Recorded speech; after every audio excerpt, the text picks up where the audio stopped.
Okay, this video is called How to Understand Big Money. You could have called it How to Think Like a Billionaire, like that old book. Okay, so anyways, here's the point. Imagine that you were super rich. Okay, there's some people who are super rich, beyond what a regular person could almost imagine.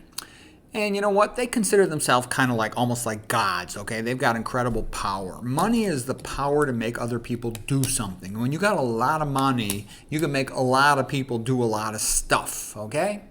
Like Rodney Dangerfield said, there's no such thing as an ugly rich guy, okay? So the big money players, they consider themselves like gods on earth. And when they look around the world, here's what they see. They see there's too many people, okay? There's so many people, you know, getting close to 8 billion. They're polluting everything, polluting the sky, polluting the ocean.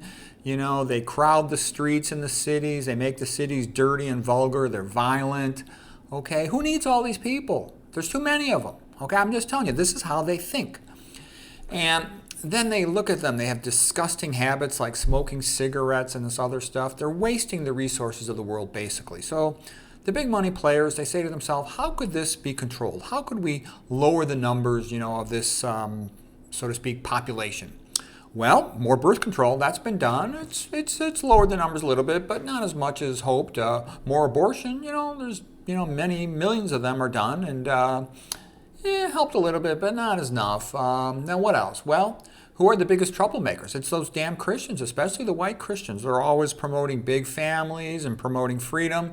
They're the biggest damn problem, and they're the only ones who could stop bringing back slavery. So they have to be gotten rid of, especially the white ones, but Christians in general, white ones in particular, especially the men. The women are more conformist and weak and easy to control. You can force them to do anything.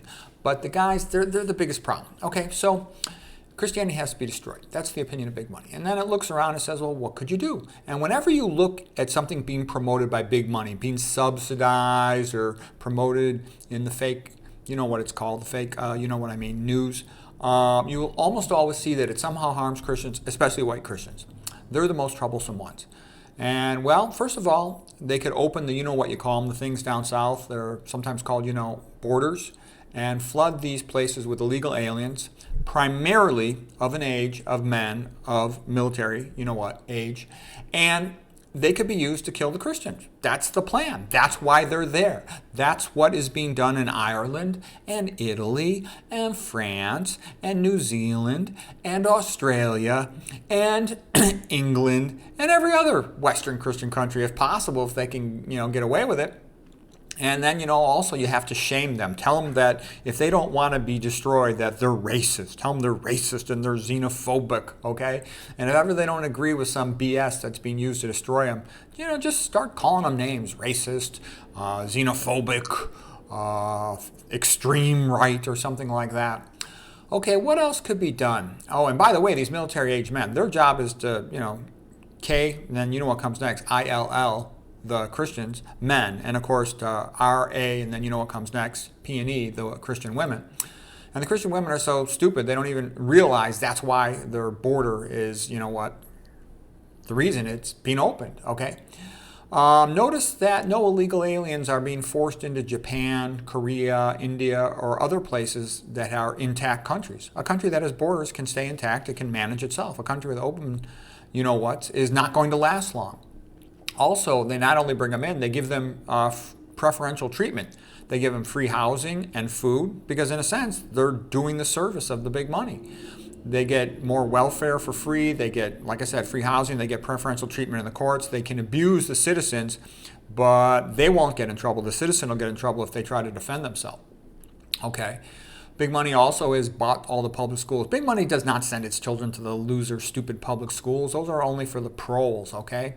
They buy out these places. They teach them lies about the history of the United States and Christianity in general. They teach them that USA is a racist, evil place. Why did everybody want to move here? Everybody in the world wanted to move to USA. It was the hope of the world because it had more prosperity and opportunity in the American dream. And all the people who whine about mistreatment in the USA, none of them want to leave, okay?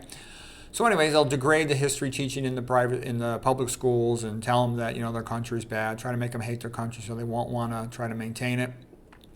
They, pay a lot of money to make Hollywood and mainstream you know what, the media, very anti-Christian, anti-family, anti-traditional values.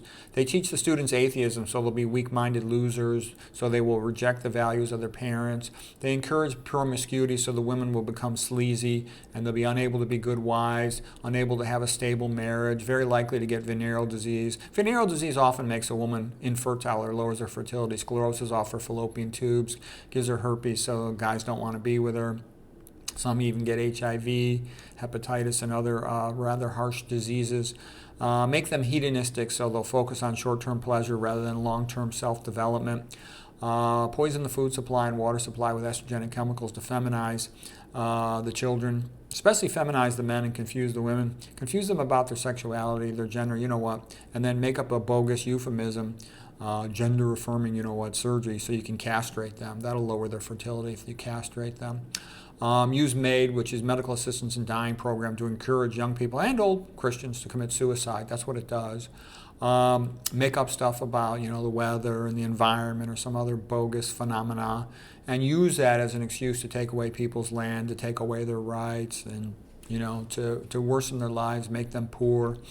Say that homemaker moms, traditional wives are losers. Mock them. Women are very conformist. They'll go along with it. Whatever they hear repeatedly, they'll go along with it. Promote feminism so that women will hate men. The more they hate men, the less children they'll have. Also encourage them to stay in the educational system as long as possible. You know, again, by telling them that trad wives are losers and that, you know, their career really matters. But the fact of the matter is, men don't even care about a woman's career. Okay, they really don't. So these women, by staying on in their careers like these female doctors, many of them, you know, be 35 years old before they realize they forgot to get married and have a kid, and a large number of them will not ever have babies. I've been amazed at how many good-looking, nice female doctors don't ever get married and have kids. It's a lot of them.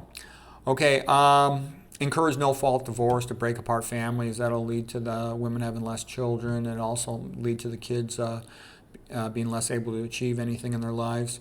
Once the Christians are gone, the other people who are remaining, they're going to be easy to control, or most of them are, you know, don't even have a religion, they're godless, or there's not that many of them. So they're going to be easy to control. You just have to get the Christians out of the way. So that's why you always see, just ask yourself, does this harm Christians? And then that's why there's big money behind it. If you look at things, you'll see that this answers the vast majority of questions about why do weird things happen in society. Anyways, that's some thoughts for today.